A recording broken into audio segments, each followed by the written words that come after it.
네, 안녕하세요. 트레이더 백두산입니다. 오늘은 많은 분들이 좀 기다리셨을지 모르겠는데 그 단타 매매에 대해서 좀 말씀드려보려고 해요. 네, 제가 걱정이 되는 것은 단타 매매라는 게 여러분 생각처럼 그렇게 장밋빛이 아닙니다. 이게 사실 되게 어려워요. 어렵고 실패의 확률도 매우 높고 변동성이 크기 때문에 단기간에 수익을 줄 수 있는 장점이 있지만 단기간에 손실을 막대하게 볼 수도 있고요. 아주 위험한 매매라고 생각합니다. 그래서 단타 매매는 솔직히 어떤 자리와 종목도 중요하지만 기술도 중요해요. 어떤 자리에서 호가창을 어떻게 활용하면서 언제 매수를 어떤 식으로 했다가 어떤 식으로 매도를 할지 이런 게 매우 필요하기 때문에 연습을 많이 하셔야 됩니다. 그러니까 단타 매매는 여러분들이 익숙해지기 전까지는 아주 소액으로 아니면 한 주로 이런 식으로 매매를 해보면서 연습은 해보시는 거는 추천드리겠지만 갑자기 큰 돈으로 막 미수를 써가면서 어떤 종목에 테마 타고 있는 급등하고 있는 이런 종목에 올라타서 뭐 5%만 먹고 나와야지 뭐 이런 생각으로 막 급등하고 있는 종목을 추격 매수하고 이러시면 절대 안 됩니다. 그런 것들이 막 급등해서 막 갈 것 같아도 여러분이 딱 사면 그 다음부터 밑으로 내려가요.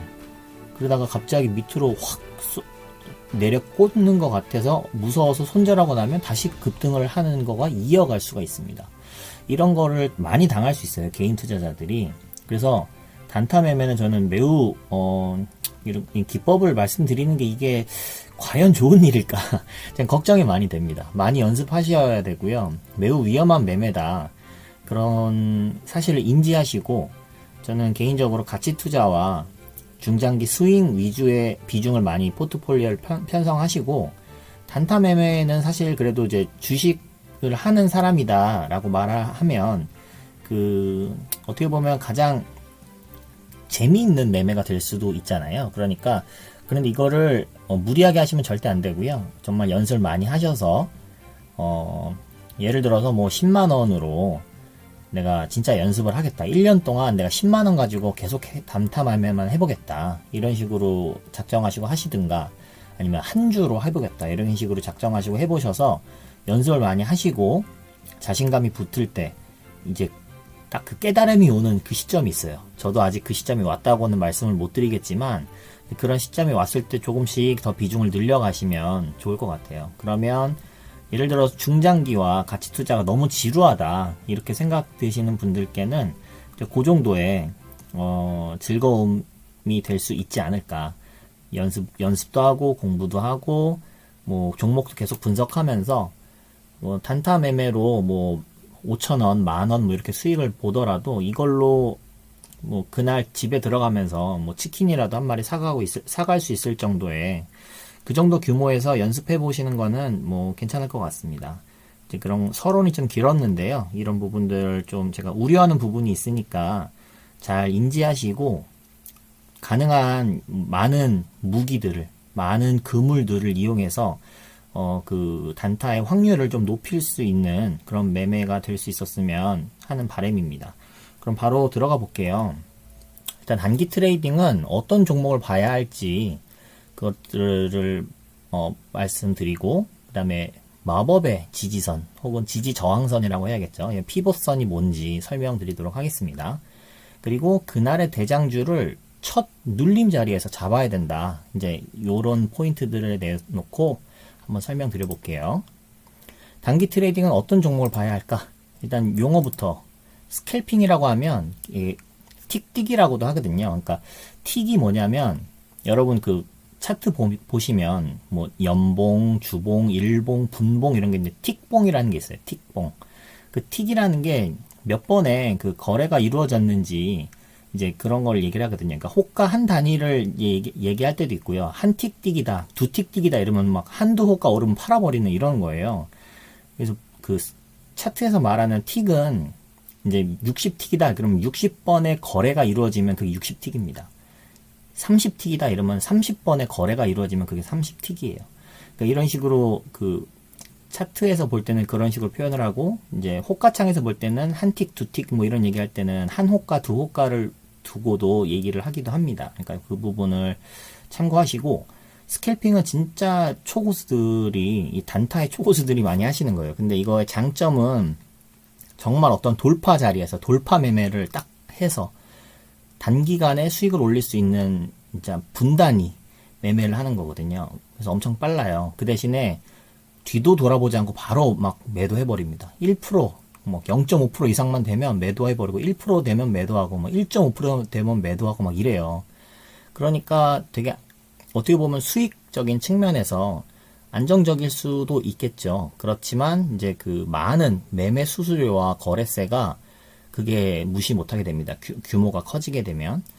그러니까 그런 부분들을 주의하시고, 대신 손절도 짧아야겠죠. 이 익절이 짧은 대신에 손절은 뭐 더 짧게, 뭐 내가 산 가격에서 한두 틱 내려가면 손절한다, 뭐 이런 식으로. 아니면은 창원 개미님 같은 경우는 뭐 올라갔다가 내려오면 본전되면 본절에 손절한다, 뭐 이런 식으로들 하시거든요. 그러니까 저는 솔직히 스캘핑은 이제 일반인 주식 투자자들이 하면 안 되는 매매라고 생각을 합니다. 이거는 전업 투자자든 분들만 도전하시면 좋을 것 같고요. 이 데이 트레이딩 이런 거는 그날 사서 그날 매도하는 방법으로 보통 이제 오전장에 사서 그 오후장 넘어가기 전에 매도를 하든가, 아니면 오후장에 눌림에 사서 이제 종가 부분에 매도를 하든가, 이제 이런 정도의 하는 단타 데이 트레이딩을 이제 말을 하고요. 하루 안에 다 무조건 해결을 보는 걸 데이 트레이딩이라고 합니다. 그다음에 제가 보통 얘기하는 단타 그러면 그 데이 트레이딩도 가능하고, 그다음에 어느 정도 내가 만족할 만큼의 목표 수익에 도달을 안 했는데 흐름이 좋아, 이러면 2, 3일 정도 더 볼 수도 있는 거죠. 아니면 약간 손실 중이지만 아직 그 내가 생각하는 중요한 자리, 이런 중요한 자리를 지지하고 있어. 이러면 그 다음날이나 다다음 날도 충분히 반등할 수 있겠다 판단이 들면 이제 오버나잇을 하는 거죠. 근데 오버나잇을 할 때 잘 보셔야 되는 게, 그날그날의 어떤 재료들이 있는 이런 종목들은 솔직히 다음날 어떻게 바뀔지 모르잖아요. 이제 예를 들어서 코로나 뭐 이런 걸로 확진자가 많이 나왔다.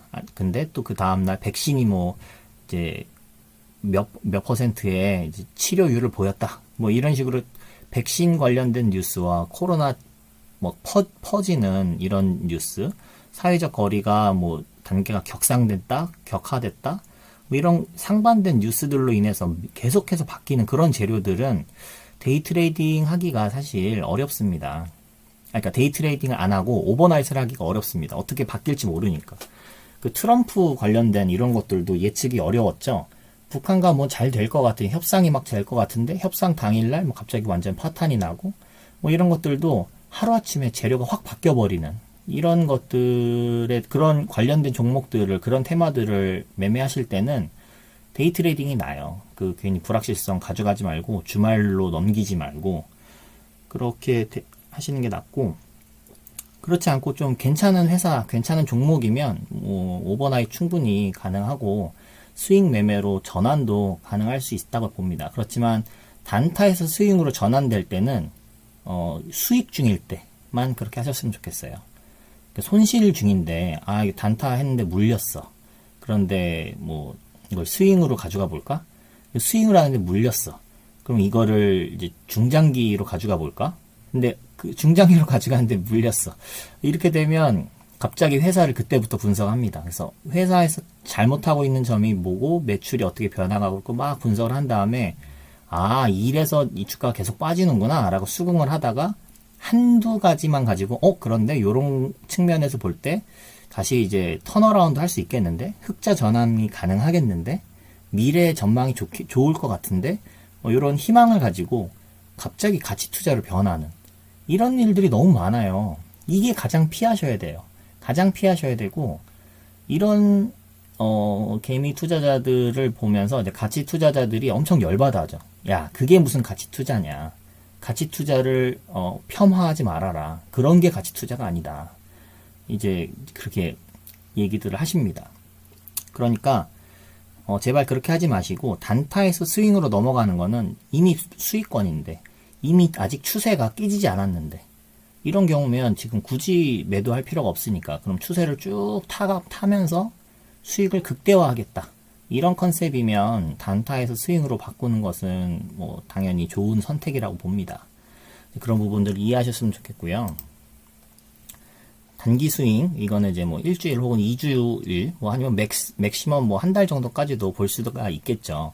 그러니까 흐름상 단기 스윙이면 급등 후 이제 눌림에 잡았는데, 눌림에서 바로 안 튀고 조금씩 횡보를 하다가 튀는 경우도 있고, 횡보를 하다가 아래로 뺐다가 튀는 경우도 있고, 여러 가지가 있을 텐데, 어떤 거래량이 괄목할 만한 중요한 포인트에 어떤 거래량이 없었다면 조금 더 가져가 볼 수 있겠죠. 내가 기준을 잡아놓은 그 손절 라인을 벗어나지 않았으면 사실 굳이 매도를 할 필요가 없으니까, 그런 경우에는 기간이 좀 늘어날 수도 있을 것 같습니다. 그래서 이제 단기 트레이딩, 단타, 스캘핑 이렇게 부르시는 단기 종목들은 어떤 조건을 가지고 있는 걸 매매해야 될까? 이걸 보시면 첫째도 수급, 둘째도 수급, 셋째도 수급입니다. 거래량이 터져야 되는 종목이에요. 거래량이 없으면 변동성이 적고, 그러면 단기 매매를 할 수 있을 만한 종목은 아닙니다. 그러면 어떻게 보면 좋으냐면, 이 키움증권에 0186이라는 게 있어요. 키움증권 HTS에서 이게 좌상단 끝에 이 돋보기 부분에 보면 요거를 0186 치고 엔터 치면 거래대금 상위 요 종목들이 나옵니다. 그러면 관리 종목 제외하고 신용융자 뭐 전체 이런 그 필터링을 할 수 있는 조건들이 있어요. 그래서 요런 것들을 가지고 거래량이 이렇게 터지고 거래대금이 터지고 있는 종목들이구나, 이거 순위대로 쭉 봐서 뭐 거래량이나 거래대금 순서대로 쫙 정렬을 해서 보시면 그날의 대장들이에요, 얘네들이. 그것들 보시면 되고, 이거를 장 시작할 때는 50억 원 이상 요거를 이제 5억이나 10억으로 해놨다가 시간이 점점 흘러가잖아요. 9시에서 9시 5분, 9시 10분 지나가면서 여기 종목들이 막 쌓이게 되면 이걸 10억, 50억, 100억 이렇게 하나씩 올려가시면 됩니다. 이 종목들이 너무 많으면 다 볼 수가 없잖아요. 그날의 진짜 대장을 찾으려면 이걸 하나씩 올려가면서 이제 그거를 찾아야 돼요. 처음부터 뭐 500억 이렇게 해놓으면 이 500억이라는 거래 대금이 발생을 하려면 일단 시간도 어느 정도 지나야 되고요. 이미 오를 만큼 오른 다음에 여기가 뜰 수가 있어요. 그러니까 처음부터 크게 요걸 잡지 마시고, 이 종목이 검색되는 그 숫자가 얼마나 검색이 되냐, 뭐 10개 이하가 검색되면 좋겠죠. 아니면 뭐 5개 이하로 검색되는 걸 하겠다. 여러 가지 이제 여러분들 기준 잡으시면서 요 거래 대금 조건을 계속 바꿔가면서 조회하시면 좋을 것 같아요. 그러면 이것만으로도 매우 훌륭한 종목들이 검색이 된다. 그렇지만 이제 제가 또 나름의 다른 여러 가지 조건들을 가지고 검색식을 또 만들어 봤어요. 그 검색식은 이제 또 이제 다음 편이나 다다음 편에 관련해서 계속해서 올려드릴 테니까 보시면서 어떤 것들을 중심으로 만들었구나, 이제 그 아이디어들을 잘 캐치하셔서 여러분들이 그 여러분들만의 어떤 식으로 변형하셔서 또 이제 응용하실 수도 있게 되시기를 바라겠습니다. 자, 그리고 나서 이 단타라고 하더라도 이게 딱 데이 트레이딩을 해야지 하고 들어갔다가 2, 3일 더 연장시킬 수도 있고, 이 일주일, 2주일로 연장시킬 수도 있잖아요. 여러 가지 조건들로 인해서. 그렇기 때문에 사기 전에 항상 분봉과 일봉, 주봉, 재무 차트 이거를 동시에 다 체크를 하셔야 돼요. 탁탁탁탁 금방금방. 시간이 오래 걸리지 않아요.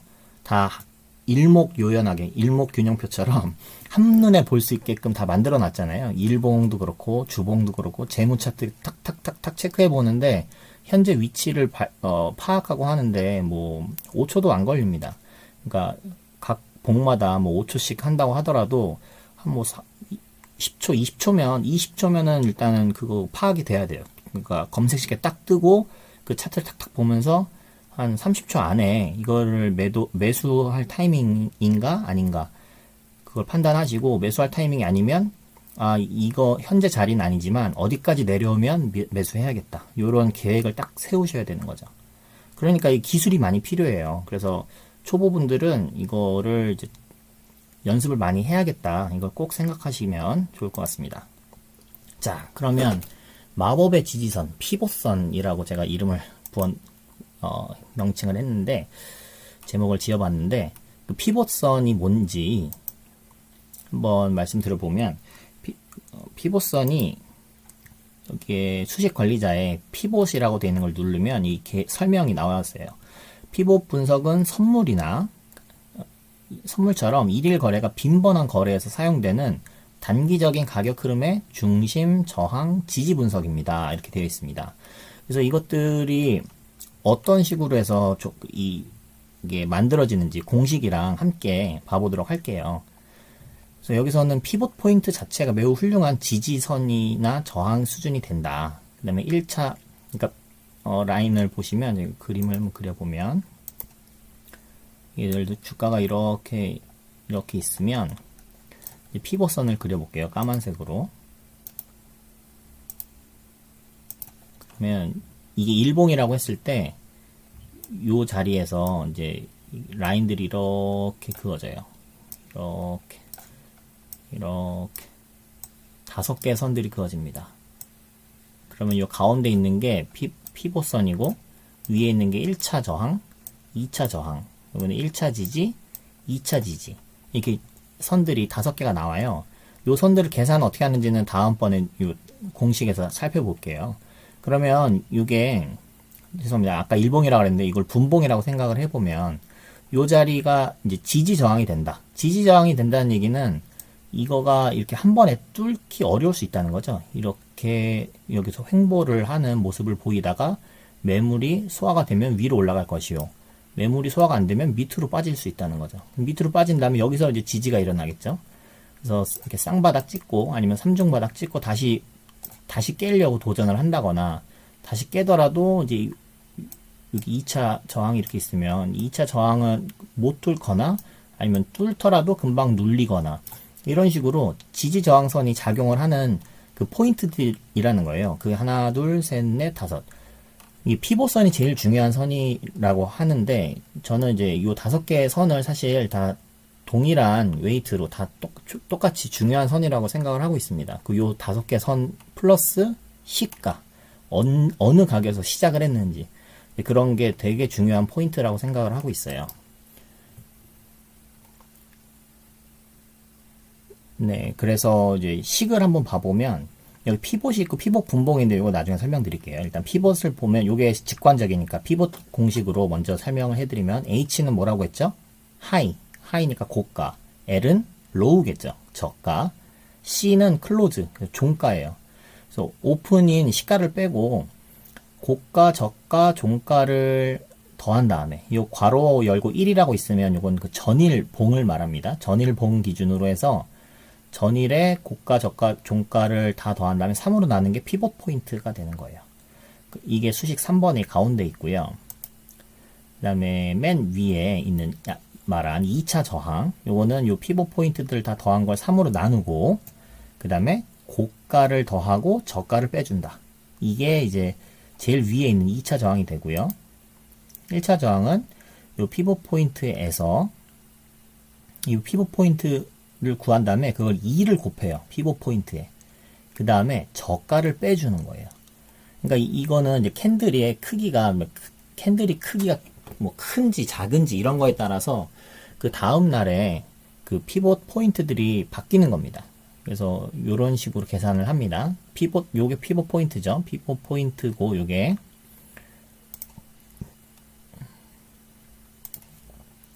여기까지가 피봇 포인트, 그거에다가 곱하기 2를 하고 거기서 저가를 빼준 거예요. 그게 1차 저항입니다. 그 다음에 2차 지지, 1차 지지, 이거는 아까랑 똑같이 2차 저항이랑 마찬가지로 피봇 포인트에 2배를 곱하고 고가를 빼주면 그게 1차 지지 값이다. 그 다음에 2차 지지는 마찬가지로 피봇 포인트에서 고가를 빼주고 저가를 더해주면 그게 2차 지지 포인트가 됩니다. 그런데 요거를 일봉에다 표시를 해보면 막 이렇게 차트가 있으면 되게 복잡해져요. 근데 이거를 저는 피봇선은 아까도 단기 트레이딩에 많이 사용된다고 했잖아요. 그러니까 일봉에 표현할 필요는 없고 이걸 분봉에 표현을 하고 싶은데 이 피봇 분봉이라는 요게 따로 있어요.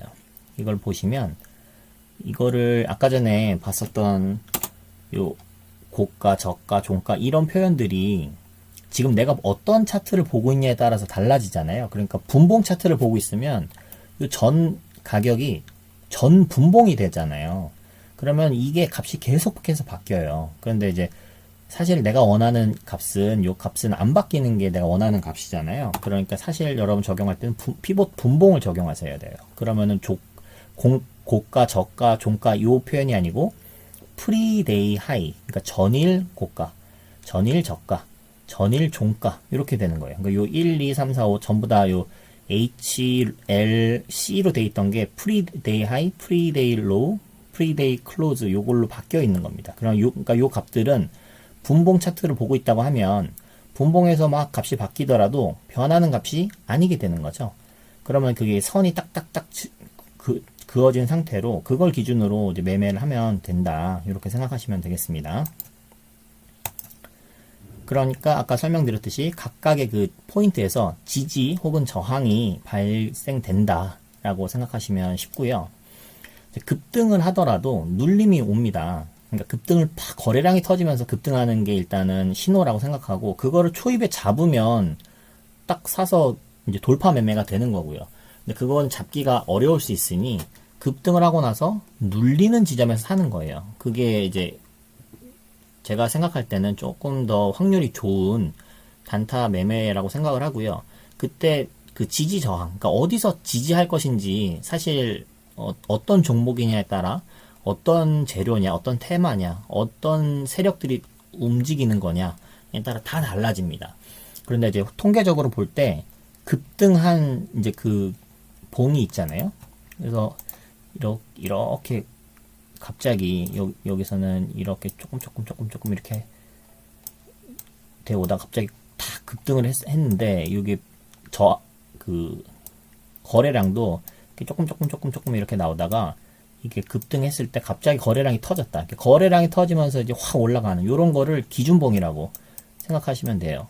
기준을 잡고 이 기준봉을 시가 요게 엄청나게 중요한 자리가 됩니다. 요걸 이탈하면 이게 그러니까 급등했다가 이렇게 눌림을 주고 다시 지지를 하고 다시 올라갈 이럴 수도 있고 급등을 했다가 힘없이 계속 이렇게 빠질 수가 있어요.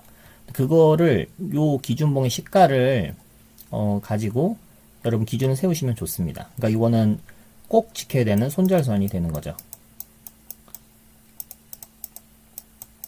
글씨를 이제 마우스로 하니까 참 어렵네요. 이해해 주시고 이건 꼭 지켜야 되는 손절선이 됩니다. 근데 이게 너무 급등을 해버리면 이게 손절선이 너무 길 수가 있잖아요. 그렇게 되면 손절선을 요걸 안 써도 돼요. 그러니까 어떤 지점에서 많이 지지가 나오냐면 3분의 1 지점 요거를 이렇게 3등분을 이렇게 나눠보면 요 부분에서 지지가 많이 나와요. 아니면 이걸 절반 나눴을 때 요 부분에서 지지가 많이 나와요. 아니면 아까 말씀드린 그 피봇 포인트들 피봇 포인트는 까만색으로 해볼게요. 그래서 예를 들어 이제 그날 이렇게 뭐 이렇게 여기 2차 저항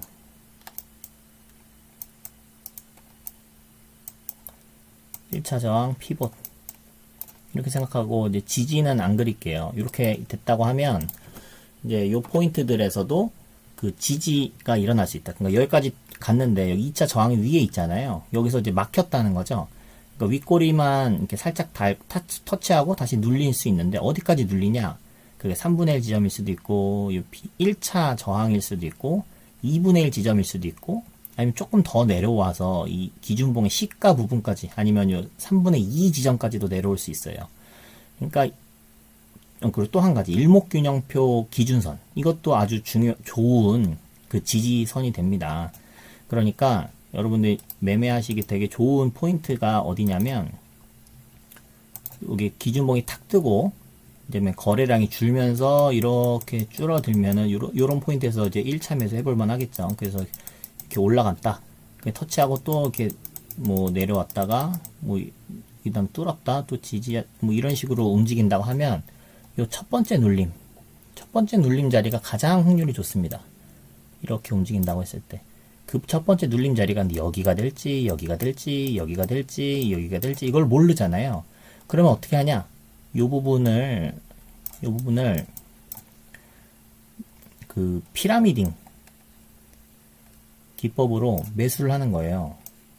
그러니까 각 호가창마다 이렇게, 이게 뭐 6개가 됐든 5개가 됐든 그 호가창에 매수 물량이 이렇게 있을 때, 매수 물량이 밑에 이렇게 빵 이렇게 쌓여 있는 이런, 예를 들어 여기 뭐 100, 200, 뭐 300 이런 종목 이렇게 매수 잔량들이 이렇게 쌓여 있는데, 여기에 뭐 10만 주 이렇게 쌓여 있는 호가창이 있다라고 한다면, 아, 이거는 세력들이 요거를 깨지 않고 올리겠다는 의도가 있겠구나, 이렇게 생각할 수 있겠죠, 첫 번째로. 그런데 제가 세력의 그 흐름 말씀드릴 때도, 요게 엄청나게 많으면 이거를 밑으로 내리면서 다 체결시키고 나서 올라갈 때도 있거든요. 근데 이거 몰라요. 그러니까 요 피라미드를 이런 식으로 여러분은 쌓는 거예요. 요게 깨지지 않기를 바라는 마음에 사는 거예요. 그러면 여기서부터 체결이 되기 시작하면 밑으로 내려갈 때 이제 같이 평단이 쭉쭉쭉쭉쭉 쫓아서 내려가면서 비중이 쭉쭉쭉쭉 커지겠죠. 그렇게 되면 이게 어디까지 지지를 하고 올라가는 순간, 반등하는 순간 여러분의 계좌에는 플러스가 딱 찍히게 됩니다. 한두 호가만 올라도 플러스가 바로 돼요. 그러니까 스트레스가 없어요. 밑으로 내려가면, 그러니까 한 호가 주고 만약 올라간다, 그러면 정말 비중이 너무 작아서 플러스 뭐 5%, 6% 나와도 얼마 이제 푼돈밖에 못 벌게 되겠죠. 그렇지만 손실이 아니라는 거. 그러니까 안전하다는 거죠. 밑으로 막 내려왔어요. 여기까지 막 체결됐어. 그래도 요 10만 주는 다 체결 안 시키고 반등을 했다.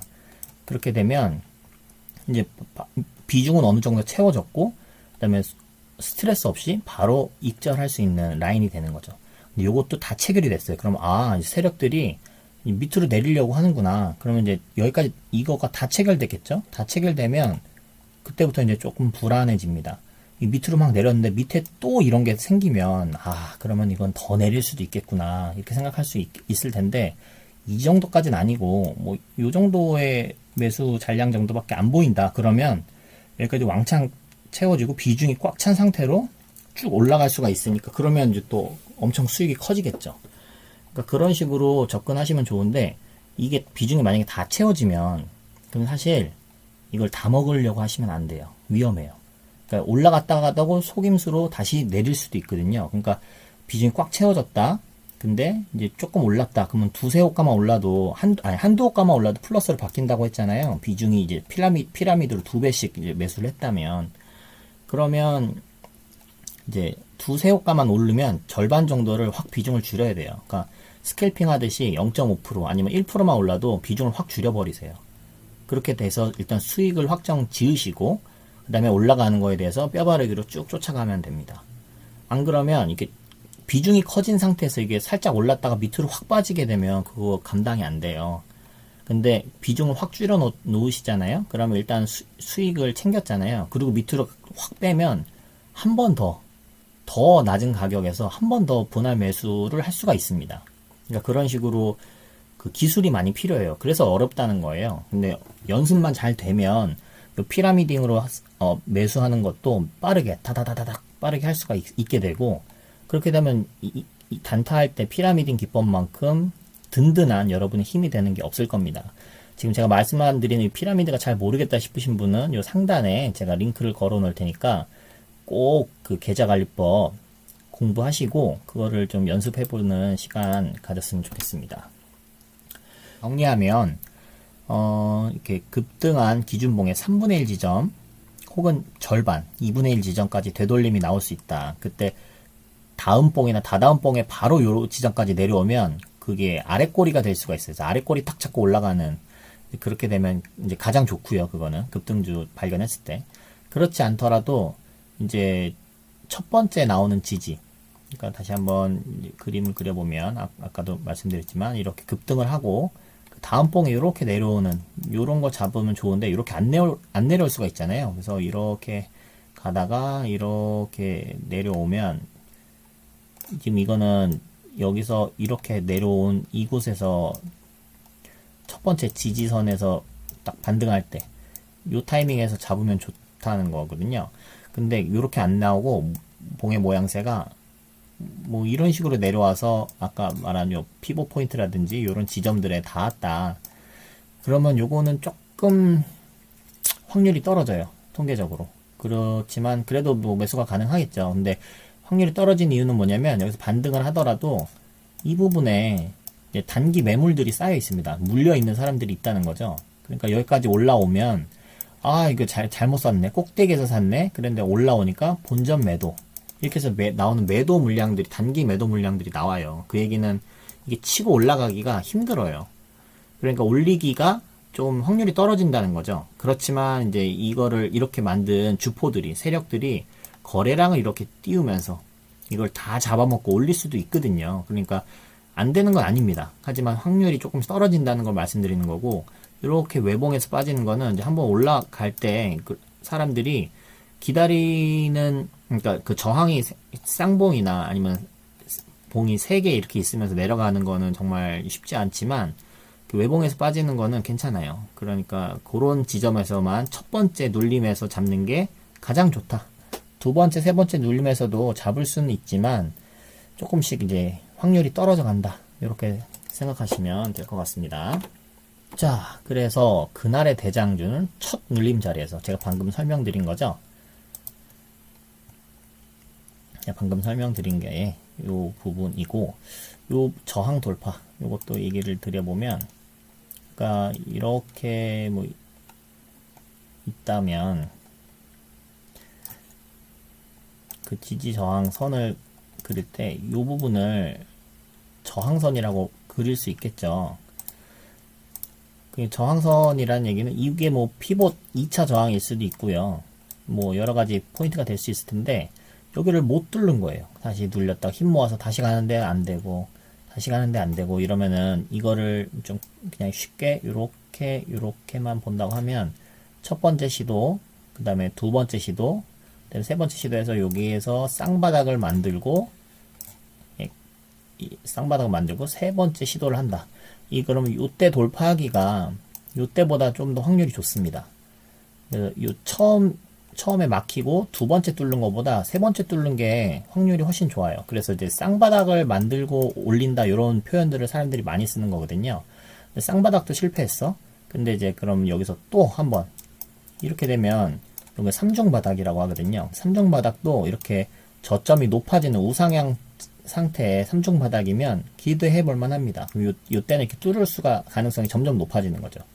근데 요때도 못했다? 네 번째가 되면 이제부터 불안해집니다. 이게 세력들이 요 매물을 못 잡아먹는 거예요. 생각보다 매도의 힘이 강하네? 왜냐면 지금 제가 계속 세력 얘기를 하는데, 세력이라는 게 단일 주체가 아닐 수 있어요. 세력도 여러 주체가 함께 그 종목들을 가지고 있는 그 큰 손들이 있기 때문에 누가 힘이 센지는 사실 줄다리기 하듯이 그거는 해봐야 아는 거예요. 근데 자꾸 해봤는데 안 돼. 못 뚫겠어. 그러면 이거를 확 밑으로 빼버릴 수가 있어요. 그러니까 3번, 4번 나올수록 뚫을 수 있는 가능성이 매우 커지긴 합니다. 왜냐하면 여기 있는 매물들을 그만큼 소화를 하는 거거든요. 여기서 이렇게 윗꼬리 달고 내려오고, 윗꼬리 달고 내려오고, 윗꼬리 달고 내려오고, 이런 식으로 해서 소화를 다 했다면 이제 뚫을 수 있겠죠. 그러니까 뒤로 갈수록 뚫을 수 있는 힘이 더 세다. 그렇지만 이제 5번, 6번 이렇게 두드려도 안 되면 이게 실패했다라고 생각을 하고 밑으로 확 빼버릴 수가 있다는 거예요. 작전 변경. 아래를 더 빼서 아래에서 흔들겠다. 아래에서 모아서 다시 올리겠다. 언젠간 올릴 거지만 오늘은 아니다. 아니면 지금은 아니다. 이렇게 될 수도 있어요. 그러니까 그 부분을 인지하시고 첫 눌림 자리를 노리자. 괜히 확률 낮은 거에서 할 필요 없어요, 여러분. 그러니까 확률 낮은 자리에서는 약간 눌림 자리, 스윙 매수 이런 식으로 하시면 좋고, 단타 매매는 항상 첫 눌림 자리에서만 하자, 그렇게 말씀드리고 싶습니다. 자, 그러면 검증을 해볼 건데, 검증을 하기 전에 제가 지난번 1000명 돌파 그 영상을 만들었을 때 이런 식으로 그 실시간 조건 검색을 여러 개 띄워놓고 하고, 거래대금 상위 요것도 띄워놓고 한다 말씀드렸는데, 이런 식으로 이렇게 탁탁탁탁 종목들이 나오는 거가 이제 각각 보는 그 기준들이 조금씩 다르기 때문에 저는 요 세 가지는 단타로 놔뒀고요. 요거는 이제 스윙으로 제가 쓰고 있는 건데, 장기 하락 추세를 했다가 1파 강하게 엘리어트 1파가 나오고 2파 눌림이 첫 2파 눌림 요 자리에 나오는 건 이제 스윙으로 매수해 볼 만한 좋은 자리잖아요. 근데 스윙으로 좋은 자리가 종목이 그날 이제 분봉도 좋다. 그러면 단타 스윙이 다 되는 자리다. 이제 그런 자리들은 제가 아주 사랑하는 자리들입니다. 근데 여기에 나오는 종목들은 거래량이 안 터지면 그날은 안 가고 아직도 눌림 자리다. 아니면 그날 더 빠질 수도 있다. 이제 그렇게 생각하시면 되겠고, 요 정도 시초가 강한 거, 그다음에 급등 후 눌림 단타. 이게 지금 제가 계속 설명드린 거고, 요거는 그냥 이제 단타의 강한 흐름들을 뽑아주는 종목들입니다. 이 조건들에 대해서는 제가 하나씩 또 다음 편에 혹은 다다음 편에 설명을 드리도록 할게요. 그리고 거래대금 사균이 이거는 일단 거래대금이 터진 그날의 대장주일 가능성이 크다. 이 정도 보시면 됩니다. 단타 검색식으로는. 나머지 제가 이쪽 뒤쪽에 놔두는 검색식은 이제 스윙이나 중장기 혹은 가치 투자를 하는 이제 그쪽에 대한 종목들이고, 이쪽에 대한 그 화면의 오른쪽에 이제 표시는 안 됐지만 그쪽에 있는 검색식들에서 뜨는 것들은 이제 오후에 이제 어떤 종목들이 좋은 게 걸렸나, 그물에 걸린 게 있나, 이제 그물망을 들어 올려보고, 맛있는 물고기가 여기 있네? 그러면 딱 잡아서 먹는 거죠. 딱 들어봤는데, 이거는 난 못 먹어. 먹을 실력이 안 돼. 아니면 이거는 너무 굼떠. 너무 느려. 그러니까 여러 가지 기준들로 포트폴리오에 편성을 할지 안 할지를 판단하시면 되겠죠. HTS로 확인을 해볼까요?